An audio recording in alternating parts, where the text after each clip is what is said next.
തിരുവനന്തപുരത്ത് പ്രായപൂർത്തിയാകാത്ത പെൺകുട്ടിയെ പീഡിപ്പിച്ച ബാഡ്മിന്റൺ കോച്ചിനെ 3 ദിവസത്തേക്ക് പോലീസ് കസ്റ്റഡിയിൽ വിട്ടു. തിരുവനന്തപുരം ഇടപ്പഴഞ്ഞി സ്വദേശിയാണ് പോക്സോ കോടതി പോലീസ് കസ്റ്റഡിയിൽ വിട്ടത്. 2019 ഈ കേസിനാസ്പദമായ സംഭവം നടന്നത്.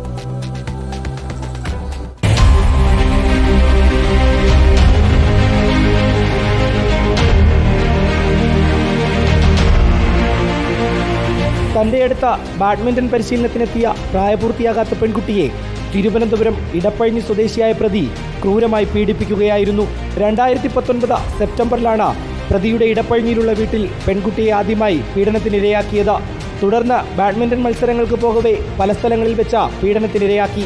പീഡന ദൃശ്യങ്ങൾ മൊബൈലിൽ പകർത്തുകയും പുറത്തു പറയരുതെന്ന് ഭീഷണിപ്പെടുത്തിയതായും പരാതിയിലുണ്ട്. കഴിഞ്ഞ ദിവസം പെൺകുട്ടി മാതാപിതാക്കളോടൊപ്പം പൂജപ്പുര പോലീസ് സ്റ്റേഷനിലെത്തി പരാതി നൽകി. തുടർന്ന് പോലീസ് ഇയാളെ കസ്റ്റഡിയിലെടുക്കുകയായിരുന്നു. കോടതിയിൽ ഹാജരാക്കിയ പ്രതിയെ 3 ദിവസത്തെ പോലീസ് കസ്റ്റഡിയിൽ വിട്ടു.